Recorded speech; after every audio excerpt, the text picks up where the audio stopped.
안녕하세요. 김작가 책방입니다. 오늘 소개할 책은 은둔의 즐거움입니다. 지은이 신기율, 출판사는 웅진 지식하우스입니다. 부제는 나를 성장시키는 혼자 웅크리는 시간의 힘입니다. 제가 항상 부제를 함께 말씀드리는 이유는 어떤 때는 부제가 원 제목보다 그 책의 성격을 잘 말해주기 때문입니다. 이 책 역시 제목보다는 부제가 책의 전체적인 방향을 잘 반영해 주는 것 같습니다. 이 책의 지은이 신기율님은 작가이자 유튜버이자 상담센터의 장입니다. 직관하면 보인다, 운을 만드는 집과 같은 책을 펴내셨고 신기율의 마음찻집이라는 유튜브 채널도 운영하신다고 합니다. 이 책을 읽고 느낀 제 생각을 한마디로 표현하자면 누구에게나 혼자만의 시간은 반드시 필요하다입니다. 이 책에서는 은둔이라는 단어로 표현을 하고 있는데요. 혼자 가지는 시간을 어떤 이는 괴로워하고 못 견뎌하고 고립되었다고 생각합니다. 또 어떤 이는 그 시간을 사색하고 정리하고 또 재충전으로 활용하기도 합니다. 저는 개인적으로 후자에 가까운 스타일이라고 생각이 드는데요. 젊은 시절부터 저는 혼자가 편했습니다. 물론 친구들과 운동하고 웃고 떠드는 것을 좋아하긴 했습니다. 그러나 그들과 함께하는 시간이 한 서너 시간을 넘어가면 저는 급격히 지쳐가고 집중력이 떨어지는 것을 느끼게 되었습니다. 고요히 혼자 있고 싶었던 거죠. 성인이 되고 결혼을 하여 직장 생활과 육아로 바쁜 날을 보낼 때에도 마찬가지였습니다. 사랑하는 아내와 눈에 넣어도 아프지 않을 제 아이들이었지만 온종일 부대끼며 지내기가 쉬운 일은 아니었습니다. 특히 작년 코로나 사태를 겪으면서 며칠 동안 연속으로 집안에서 함께 지내는 경우가 있었는데요. 참 힘들더군요. 내가 지켜야 할 가족이고 내 인생의 이유라고 여기고 있는 아이들인데 왜 이들 때문에 내가 이렇게 힘이 들지라는 생각까지 들었습니다. 가족을 건사하는 것과 온전한 나를 챙기는 일을 동시에 해나가는 것은 정말 풀기 힘든 숙제인 것 같습니다. 여러분도 아마 비슷한 경험이 있으리라 생각이 됩니다. 이 책에서 저자는 좋은 고독은 내 삶의 면역을 키우는 훌륭한 치료제가 된다고 말하고 있습니다. 과연 그 말대로 우리의 인생에 플러스가 되는 은둔의 기술을 만나러 가보시죠. 이제부터 핵심을 추려 제 나름으로 각색한 내용을 중심으로 말씀드리겠습니다. 누구나 원치 않는 불행이 불시에 찾아올 때가 있다. 준비되지 않은 가족의 죽음, 불의의 사고, 예상치 못한 실패와 이별과 배신, 뜻하지 않는 오해와 갈등. 불행은 남들은 절대 알 수 없는 깊이의 절망과 고독의 수렁 속으로 우리를 밀어넣는다. 영원히 계속될 것 같은 불행의 소용돌이 한복판에 있는 사람들은 피할 길 없이 지옥 같은 고통을 경험한다. 이 지긋지긋한 고통이 얼마나 더 내 삶을 무너뜨려야 멈출 것인지 수백 번, 수천 번 자신에게 묻고 또 물으며 이제 그만 절망이 멈추기를 매일같이 간절히 소원한다. 동양의 자연 철학은 이런 절실한 질문에 대해 나름의 명쾌한 해답을 내놓는다. 모든 사람은 일생을 통해 운명적으로 채워야 할 불행과 고독의 양을 가지고 태어난다는 것이다. 고독의 양이 정해져 있다는 것은 만약 내가 지금까지 단 한 번도 고독한 삶을 살아보지 않았다면 언젠가는 내가 채워야 할 절대 고독의 시간을 갖게 된다는 것을 의미한다. 반대로 감당하기 힘든 고독 속에서 외롭게 살아왔다면 그 양이 채워지는 순간 더 이상 고독하지 않은 삶을 살아갈 수 있다는 말이기도 하다.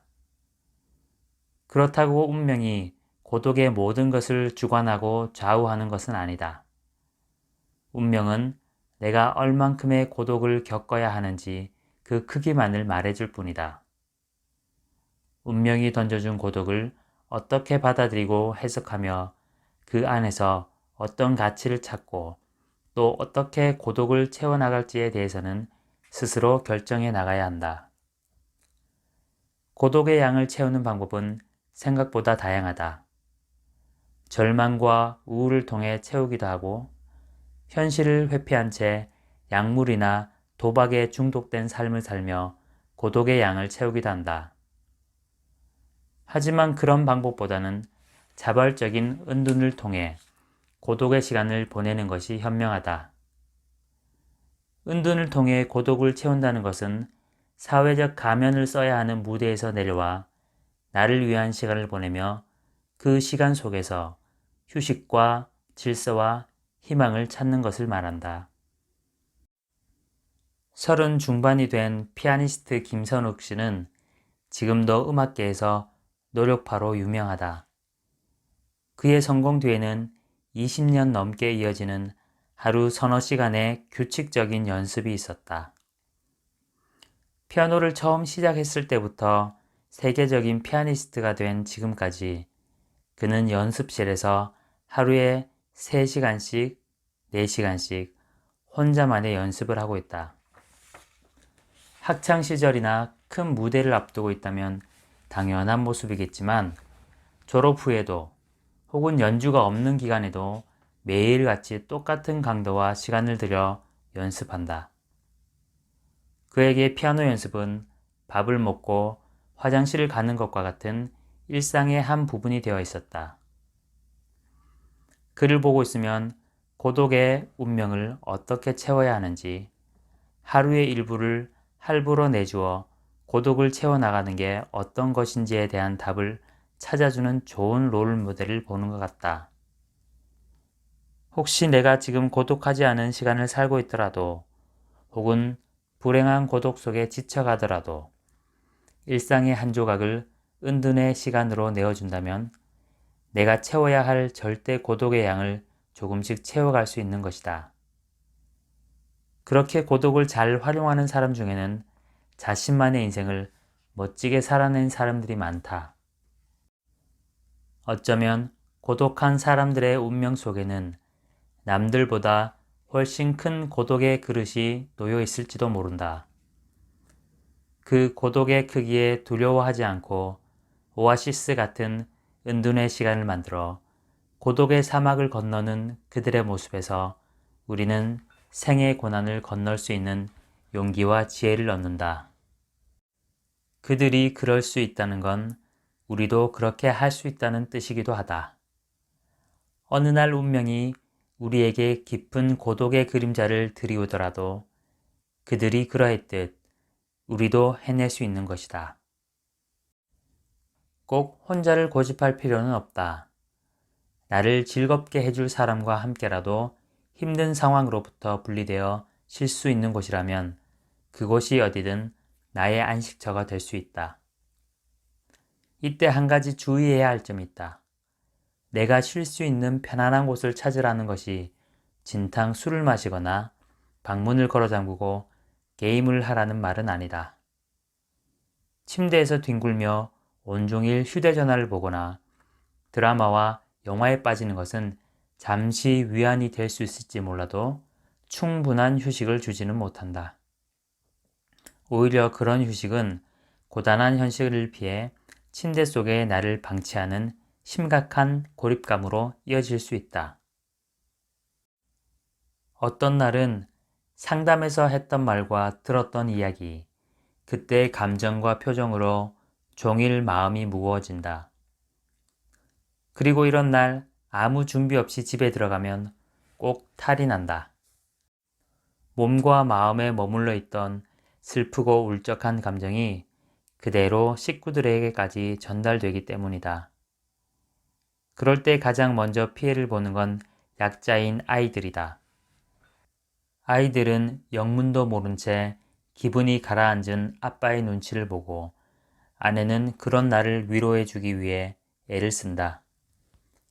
그날 저녁 집안은 내가 가지고 온 슬픔의 감정으로 온통 어둡고 우울해진다. 물론 가족끼리 서로의 아픔을 공유하고 위로하는 일은 꼭 필요하지만 문제는 그런 일이 너무 자주 일어난다는 데 있다. 평범했던 집안 분위기를 매번 내가 가져온 무거운 분위기로 물들이는 것은 가족에게 미안한 일이다. 이러한 여운을 털어낼 수 있는 특별한 시간을 가져야겠다고 생각했다. 일이 끝나면 작업복을 갈아입듯 집에 오기 전에 일터에서의 옷을 갈아입을 수 있는 탈의 시간을 갖는 것이다. 마치 영화 슈퍼맨의 주인공 클라크 켄트가 공중전화 부스에 들어가 신문사 기자에서 슈퍼맨으로 변신하듯 나에게도 그런 역할 전환의 시간과 공간을 마련해 주기로 한 것이다. 내가 찾아낸 역할 전환의 공간은 자동차였다. 자동차를 역할 전환의 공간이라고 설정한 뒤 나는 상담을 마치고 집에 돌아오는 날이면 지하 주차장이 아닌 실외 주차장에 차를 주차시켰다. 그리고 엔진을 끄지 않은 채 10분 정도 차 안에 머물렀다. 주차하고 가장 먼저 하는 일은 좋아하는 음악을 트는 것이다. 음악이 흐르면 운전석의 의자를 뒤로 눕혀 가장 편안한 자세로 몸을 기댄다. 운전이 아니라 쉬기 위해 앉아있는 운전석은 아늑하고 포근한 느낌을 준다. 그 편안함에 몸을 맡기고 크르릉대며 낮게 떨리는 엔진의 진동을 느낀다. 비가 오면 자동차 위로 떨어지는 빗방울 소리를 들으며 눈을 감는다. 그런 편안함 속에 내 귀에만 들릴 정도로 마치 기도문을 외우듯 속삭인다. 오늘 하루 무사히 잘 지낼 수 있어서 감사했습니다. 지금부터는 집에서 남편이자 아빠로 가족들과 즐거운 시간을 보내겠습니다. 그리고 자동차 엔진을 끄듯 과열된 머리를 끈다고 상상하며 이곳에 모든 걸 내려놓는다. 잘 맡겨놓는다. 는 마음으로 이완의 시간을 보낸다. 그렇게 10분 정도를 차 안에서 보내고 집으로 올라간다. 별것 아닌 것 같은 이런 작은 행동만으로도 마음은 분명한 변화를 일으키고 지쳐있던 몸에서는 새로운 의욕이 일어난다. 밥을 가득 먹고 난 뒤에도 디저트로 케이크를 먹을 수 있는 것처럼 분명 힘들었던 느낌이 마음에 가득 차 있었는데도 조금씩 아빠와 남편으로서 무언가 해야겠다는 의지가 생겨난다. 자동차에서 10분을 보낸 후부터는 확실히 슬픔을 가족에게 전달하는 일이 많이 줄어들었다. 평온한 일상을 만들어주는 긍정의 변화는 내가 만들어 놓은 습관의 설계로부터 시작되는 것이다. 하버드 대학 경영대학원의 사회심리학자 에이미 커디는 신체 언어가 여러분의 모습을 만듭니다. 라는 테드 강연에서 다음과 같은 연구 결과를 소개했다. 연구는 에너지를 높이는 자세, 그리고 에너지를 낮추는 자세를 취했을 때 나타나는 다양한 신체 변화를 다룬다. 여기에서 말하는 에너지를 높이는 자세는 책상에 다리를 뻗어 올리고 머리 뒤로 팔깍지를 한 채 비스듬히 의자에 기대거나 양손을 허리에 대고 꼿꼿이 선 채로 상대방을 노려보는 듯한 자세를 말한다. 반대로 에너지를 낮추는 자세는 구부정히 서서 팔짱을 끼고 바닥을 내려다보거나 의자에 의기소침하게 앉아있는 모습을 말한다. 이 연구에 따르면 피실험자가 에너지를 높이는 자세를 취했을 때 공격성과 자신감을 나타내는 테스토스테론 호르몬이 평소보다 20% 증가하고 스트레스를 나타내는 스테로이드 호르몬의 일종인 코르티솔이 15% 감소한다는 결과가 나왔다. 반대로 에너지를 낮추는 자세는 테스토스테론을 10% 감소시키고 코르티솔은 15% 증가시킨다는 정반대의 결과가 나왔다.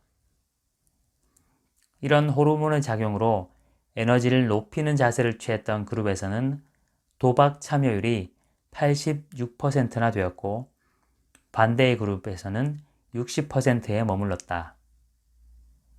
결론적으로 말하면 우리가 취하는 자세와 태도, 즉 신체 언어와 생각만으로도 실제 우리 몸은 거기에 맞는 변화를 보이며 몸과 마음과 행동을 움직인다는 것이다. 이런 현상은 특히 연기를 업으로 살아가는 배우들에게서 자주 볼 수 있는 현상이기도 하다. 2010년 개봉한 김지훈 감독의 악마를 보았다 에서 연쇄살인마 역을 맡았던 배우 최민식 씨는 촬영 중 고충을 회상하며 이렇게 말한 적이 있다.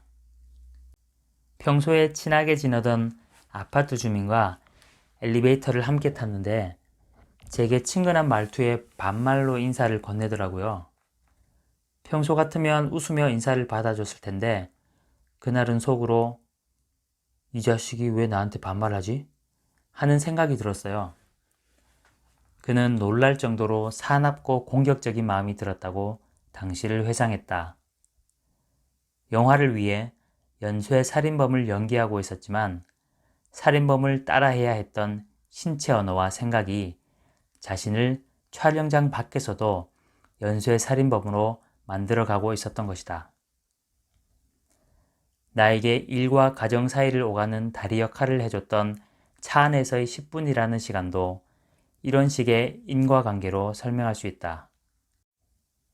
자동차가 역할 전환을 위한 공간이라는 의식적인 설정, 자동차 안에서 되뇌었던 리셋을 향한 생각과 의지, 그리고 보상처럼 주어졌던 안락한 자세의 신체 언어가 모여 내 몸과 마음을 변화시키는 충분한 동력이 되어준 것이다.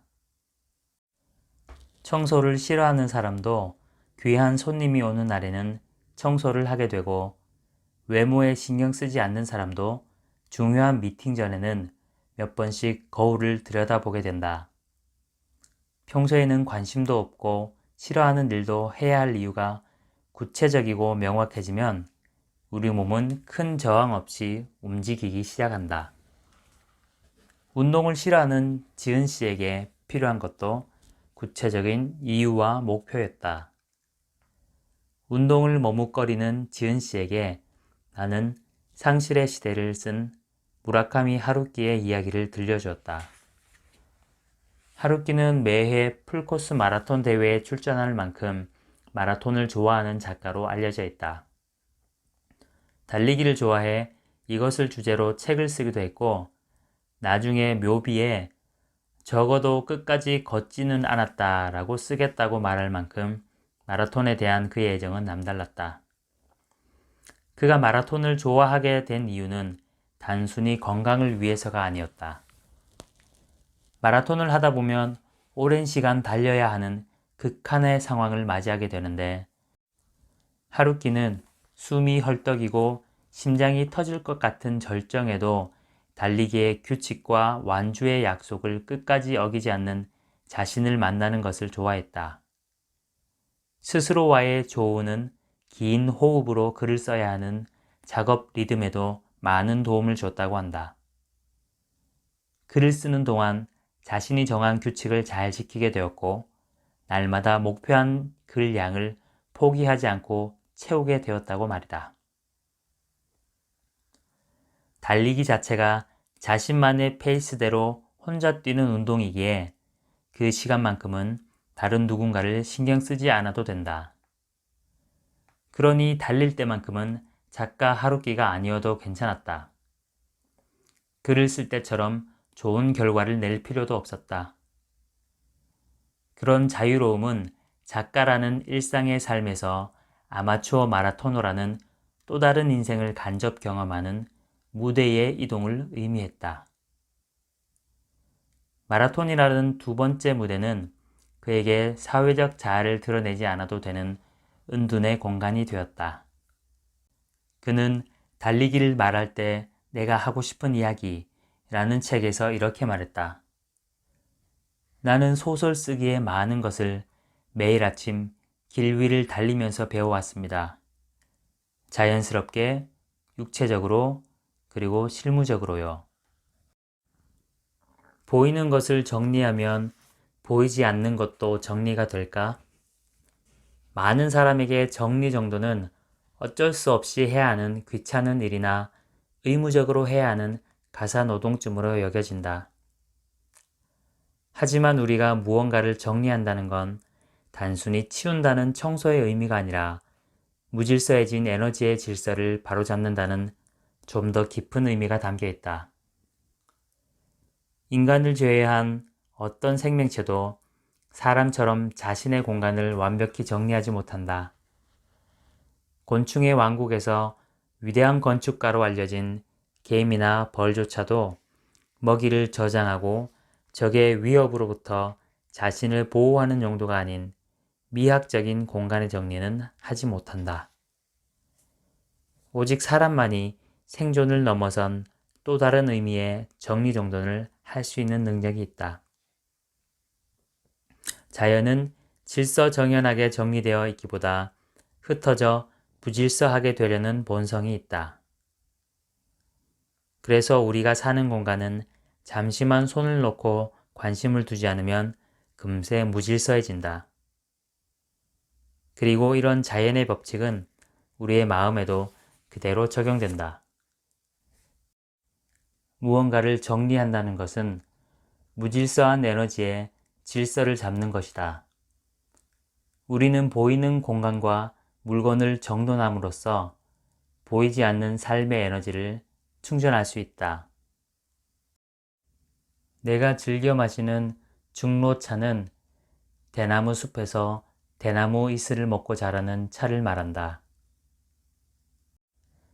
대나무 밭에 자라다 보니 상대적으로 키가 작은 차나무는 햇볕을 거의 받지 못한 채 자란다. 거기에다 군집을 이루고 있는 대나무의 뿌리들이 토양의 수분을 모두 가져가 버리니 수분을 충분히 흡수하지도 못한다. 적은 일조량과 부족한 수분이라는 최악의 생장 조건에서 차나무가 자라야 하는 것이다. 이렇게 말도 안 되는 환경에서 자란 차가 무슨 맛이 있고 무슨 향이 있겠냐며 아무 기대 없이 마셨던 첫 잔에 나는 깜짝 놀라고 말았다. 그 맛과 향이 너무 깊고 맑았기 때문이다. 처음 한 모금 입에 머금었을 때 홍어의 삭힌 맛 같은 찌릿한 맛이 미세하게 돌다가 그 맛이 점차 부드러운 단맛으로 변해갔다. 그러면서도 녹차의 푸릇한 맛과 향을 잃지 않고 맑은 맛을 지니고 있었다. 더 놀랐던 점은 10번 이상 뜨거운 물에 우려도 찻잎의 생생함이나 맛이 크게 변하지 않았다는 것이다. 후에 알게 된 일이지만 중로차는 이런 독특한 맛과 향, 생명력 때문에 녹차 중에서도 가장 좋은 상품으로 다뤄진다고 한다. 자신이 견뎌낸 고단하고 척박한 환경이 오히려 자신만의 맛과 향을 간직한 귀한 차를 만들어준 것이다. 차를 마시는 습관은 자신과의 시간을 가지는 좋은 기회가 될 수 있다. 그러나 모든 사람이 꼭 나처럼 차를 마실 필요는 없다. 누군가에게는 마음의 출구가 커피일 수도 있고 요리일 수도 있고 와인일 수도 있다. 그게 무엇이든 내가 나에게 정성스럽게 준비한 마실 곳과 먹을 것을 준다는 건 내가 나를 잘 돌보고 있다는 믿음이 들게 만든다. 그렇게 사랑하는 사람에게 내어주는 정성 들인 음식처럼 내가 나에게 달려주는 차 한 잔은 내가 나에게 주는 최고의 사랑이기도 하다.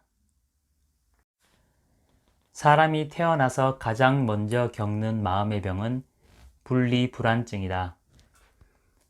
분리불안증은 보호자의 품 안에 있던 어린아이가 보호자로부터 독립해 나가는 과정 중에 겪어야 하는 불안한 감정 상태를 말한다. 생후 8개월부터 3세 사이 어린아이가 겪는데 이때를 잘 넘기지 못하면 성인이 된 후에도 관계에서 불안 증세를 겪게 된다. 분리불안의 시기가 오면 아이는 보호자가 화장실에 있어도 부엌에서 요리하거나 청소를 해도 그림자처럼 들러붙어 곁을 떠나지 않는다. 만약 보호자가 귀찮아 억지로 떼어놓으면 아이는 생존의 위협을 느낄 정도로 두려운 감정에 빠진다. 시카고 대학의 심리학과 존 카시오포 교수는 이런 불안의 원인을 인류의 수렵 시절로 거슬러 올라가 무리에서 홀로 떨어지는 순간 인류가 느껴야 했던 생존의 절박함에서 찾는다.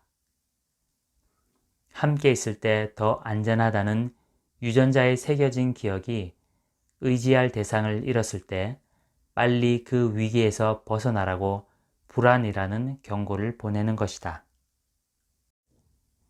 철학자 니체는 하루를 기분 좋게 보내고 싶다면 아침에 눈을 뜨자마자 오늘은 어떻게 타인에게 기쁨을 줄 수 있을지를 생각해 보라고 말했다. 남에게 기쁨을 줄수록 내 삶이 가장 충만한 기쁨을 느낄 수 있을 것이라고. 니체의 말은 평생을 고독 속에 살아야 했던 자신이 어떻게 그 고독과 함께 지낼 수 있었는지를 말해준다. 그래서 이 말은 니체 자신을 위한 격언처럼 들리기도 한다. 타인에게 줄 기쁨을 생각하는 마음은, 그러면서도 대가를 바라지 않는 마음은 고독 속에서 충만함을 느끼는 헌신의 은둔자로 만들어줄 것이다. 그랬을 때 고독은 나의 충실한 반려감정이 되어 좋은 고독의 즐거움이라는 기쁨이 되어줄 것이다. 이상으로 핵심 내용을 낭독해드렸습니다. 이 책은 250페이지 남짓하고 중간중간 그림도 많이 들어있습니다. 게다가 한 페이지가 18줄로 편집되어 술술 넘어가니 읽는 재미가 있어 좋습니다. 물론 내용도 좋고 작가님의 글솜씨도 좋습니다. 특히나 개인적으로 혼자 있는 시간을 즐기는 저는 읽는 내내 고개를 주걱거리며 아주 재미있게 보았습니다. 여러분도 꼭 한번 구해서 읽어보시기를 권합니다. 이상으로 은둔의 즐거움 소개를 마치겠습니다. 그럼 다음 편에 뵙겠습니다. 감사합니다.